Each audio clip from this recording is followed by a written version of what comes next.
नमस्कार दोस्तों, news time में आपका बहुत बहुत स्वागत है। दोस्तों, आपसे निवेदन है कि हमारे चैनल को सब्सक्राइब कीजिएगा, लिंक आगे भेजिएगा। आपसे ये भी निवेदन है कि आप हमारी छोटी-छोटी आर्थिक मदद भी कर सकते हैं। नीचे हमने आपके लिए UPI number, bank account number, GPay number सभी दिए हैं। किसी एक को चुनकर छोटी-सी मदद करेंगे तो अच्छी पत्रकारिता को आगे बढ़ाने में हमें आपसे सहयोग मिलेगा और कहीं न कहीं हम अच्छी पत्रकारिता को और सशक्त बनाकर आपके सामने पेश कर पाएँगे। आते हैं आज की बड़ी खबर के ऊपर। अ ट्रंप साहब तो हमारी हिंदुस्तानियों की बेइज्जती करने से चूक नहीं रहे हैं, लेकिन भारतीय जनता पार्टी का व्हिप जारी हो गया है। सभी नेताओं को अमेरिका के खिलाफ कुछ नहीं बोलना है, अमेरिका के नाम पर चुप रह जाना है, अमेरिका के नाम पर कोई जवाब नहीं देना है, ट्रंप के ऊपर कोई जवाब नहीं देना है। ट्रंप ने कह दिया कि मैंने इंडिया को एक्सपोज कर दिया है, मैंने भारत को बेनकाब कर दिया है। इतने बड़े शब्द कूटनीति में कभी उपयोग नहीं किए जाते, यूज़ नहीं किए जाते, लेकिन विदेश मंत्रालय चुप्पी साध लेता है और बाकी हमारे मंत्री भी चुप्पी साध लेते हैं। इंडिया को बेनकाब कर दिया गया है, इंडिया को बेनकाब कर दिया गया है, इंडिया की इज्जत को तार तार कर दिया गया है। फिर कहते हैं कि India is the biggest tariff abuser of the world. Bharat से बड़ा कोई अब्यूजर है ही नहीं टैरिफ का।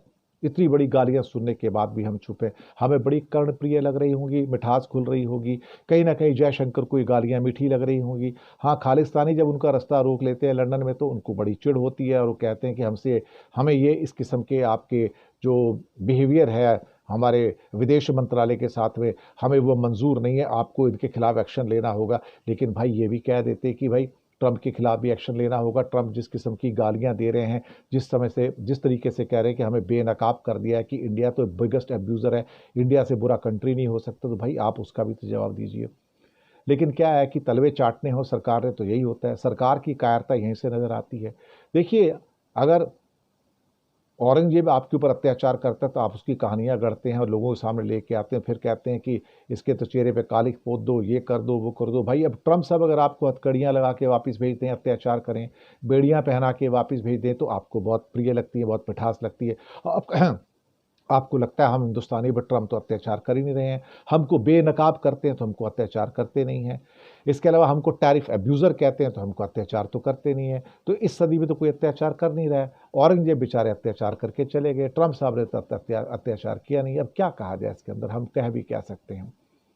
मुझे लगता है कि हिंदुस्तान ने अपना जो आत्मसम्मान था वो भी गवा दिया है। कोलंबिया जवाब दे सकता है, ज़ेलेंस्की जवाब दे सकता है, ग्वाटेमाला और होंडुरस भी जवाब दे सकते हैं, कीर स्टारमर और मैक्रो जवाब दे सकते हैं, ज़ेलेंस्की जवाब दे सकता है। चाइना तो ताल ठोक के जवाब दे सकता है, लेकिन कनाडा जवाब दे सकता है, मैक्सिको जवाब दे सकता है, ब्राज़ील जवाब दे सकता है, लेकिन भारत जवाब नहीं दे सकता। 56 इंच की छाती वाले कहाँ से जवाब देंगे? भाई नकली शेर की खाल ओढ़ दो तो भाई उससे आप शेर थोड़ी बन जाते हो। रहते तो वही हो जो अंदर हो शेर की खाल के अंदर। फिर आगे जाके आप शेर के बच्चे को दूध पिला लो या वनतारा चले जाओ, या फिर उत्तराखंड की क्या कहते हैं किसी एक जगह पे जाके कहो कि भाई यहाँ तो भाई अब 12 महीना टूरिज्म चलेगा, तो ये बहुत बढ़िया बात है, आते रहो जाते रहो, क्या फ़र्क पड़ता है। या फिर हो सकता है आप कोई गुजरात में जाके रोड शो करो, आपको ये शो करना है कि मुझे तो कोई फ़र्क नहीं पड़ता। अगर अमेरिका गालियाँ देता है तो ठीक है, बेइज्जती करता है तो ठीक है, हमारे कपड़े लत्ते उतार देता है तो ठीक है, हमको अब्यूज़र बोलता है तो ठीक है, हमको बेनकाब करता है तो ठीक है। अमेरिका हमारा आका कुछ भी कर सकता है, हमारी बेइज्जती कर सकता है, हमने उसको पूरा लाइसेंस दे दिया है। लेकिन कोई भी हमारा भारतीय जनता पार्टी का नेता या कोई मंत्री संतरी कोई भी अमेरिका के खिलाफ बात नहीं करेगा। कोई अमेरिका का क्वेश्चन करेगा तो आप तुरंत इमीडिएटली औरंगजेब पे आ जाइए और कहिए औरंगजेब के अत्याचार बहुत बड़े थे। लेकिन हम तो ट्रंप के द्वारा किए जा रहे अत्याचारों की बात करते हैं, उस पर तो कोई बात करता नहीं। 2 अप्रैल को जो हमारे ऊपर टैरिफ लगने जा रहे हैं, जब विदेश मंत्रालय के प्रवक्ता से जायसवाल साहब से पूछा जाता है कि भाई साहब ये 2 अप्रैल से, नहीं नहीं हमारे बायलैटरल एग्रीमेंट हो रहे हैं, हम देख रहे हैं, हम बातचीत चल रही है, डिस्कशन है, डिस्कोर्स है, अभी हम डिटेल आपको बता नहीं सकते। भाई साहब डिटेल क्यों नहीं बता सकते? अभी पीयूष गोयल 6 तारीख से लेकर 8 तारीख तक अमेरिका में थे, क्या वहाँ भाड़ झोंक रहे थे, झक मारने गए थे?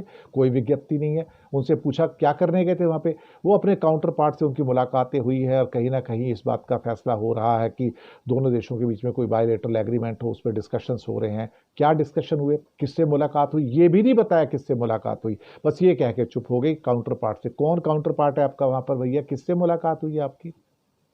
तो अपने आप उठते हैं अमेरिका चले जाते हैं, जयशंकर उठते हैं अमेरिका चले जाते हैं। ऐसा लगता है कि पीयूष गोयल ने भी वहाँ पे एक फ्लैट ले लिया है और वहाँ जाके महीने में हफ्ता गुजार के आ जाते हैं। जयशंकर तो हर महीने चले जाते हैं, एक आधा हफ्ता वाशिंगटन में गुजार के आ जाते हैं। शायद पता नहीं क्या चक्कर है, किराए पे लिया हुआ है या मकान बना ही लिया है वहाँ पे, हो सकता है।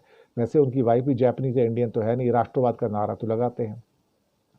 अब मोदी जी तो महिलाओं के उसमें कहते हैं कि महिलाओं का सम्मान होना चाहिए, पर जसोदा बहन से ही पूछ लेते कि तुम्हारा सम्मान भी होना चाहिए, नहीं होना चाहिए अल्टीमेटली। लेकिन हम तो बात कर रहे थे कि ट्रम्प साहब के द्वारा जो हमारा भारत का अपमान किया जा रहा है, हमें अब्यूज़र कहा जा रहा है, हमें बेनकाब किया जा रहा है, आई एक्सपोज्ड इंडिया, आई एक्सपोज्ड इंडिया, इन पर कोई फ़र्क नहीं पड़ता, शेर की खाल ओढ़कर जो घूम रहे हैं। समझ नहीं आता कि इतनी कायर सरकार भारत की हो कैसे सकती है जो जवाब नहीं दे सकती। इसकी जगह मनमोहन सिंह होते तो फाड़ कर रख देते थे, पूरा जवाब दे देते थे। लेकिन ये मनमोहन सिंह थोड़ी हैं, इनके अंदर इतनी हिम्मत कहाँ से आएगी अल्टीमेटली। कहते हैं ना, गुजरात ही वो स्टेट है जहाँ से गांधी पैदा होता है और पटेल पैदा होते हैं, जो जवाब दे सकते थे। और यहीं से ये दो आदमी ऐसे पैदा होते हैं जो चुप्पी साध के बैठ जाते हैं, जिनके पास इतनी शक्ति नहीं है कि भारत के आत्मसम्मान की रक्षा कर सकें, जाने का नाम नहीं लेते। मैंने कहा ना कि कायर सरकारें बहुत लंबे टाइम तक राज करती हैं और लोग तालियां बजाते हैं उसके ऊपर। बजाइए साहब, तालियां बजाइए। आपकी बेइज्जती हो रही है, तालियां बजाइए। आपको हथकड़ियों बेड़ियों भेजा जा रहा है, तालियां बजाइए। आपको अब्यूज़र कहा जा रहा है, तालियां बजाइए। आपको एक्सपोज कर दिया, तालियां बजाइए। आपके विश्व गुरु हैं साहब, ये सब इनके होते ही तो हो सकता है, और किसके होते होगा।